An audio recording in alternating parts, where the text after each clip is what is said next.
वित्त मंत्री और आरबीआई इस बात को लेकर सहमत हो गए हैं कि अब संसद महंगाई दर को लेकर लक्ष्य तय करेगी और आरबीआई उस लक्ष्य को पाने की नीति तैयार करेगी। अभी तक ये लक्ष्य आरबीआई तय करता था। बहुत मुमकिन है कि खुदरा मूल्य पर आधारित महंगाई दर को नीतियों के केंद्र में रखा जाएगा।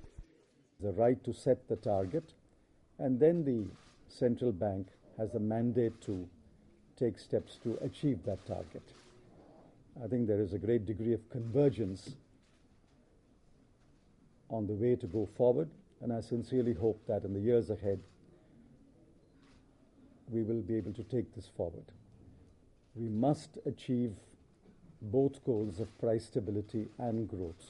वित्त मंत्री ने आरबीआई बोर्ड को भरोसा दिलाया है कि इस साल के लिए चालू खाता घाटा 40 अरब डॉलर से भी कम रह सकता है, यानी आने वाले दिनों में रुपया और मजबूत हो सकता है और बाजार कुछ और दिन रोशन होते रहेंगे। On the current account deficit, the budget speech said it will be contained at below $45 billion. Today,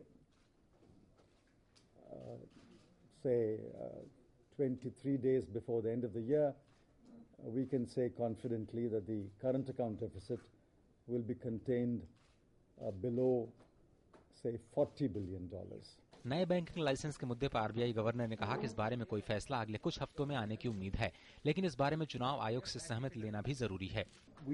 I still have to get a formal approval from the election commission that this is announcing the bank licenses will be okay.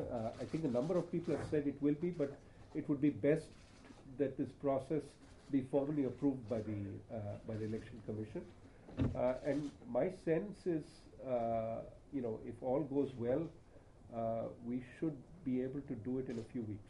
बैठक के बाद वित्त मंत्री ने ये समझाने की कोशिश की कि सरकार और आरबीआई के साझा प्रयासों से आज अर्थव्यवस्था पटरी पर आती नजर आ रही है।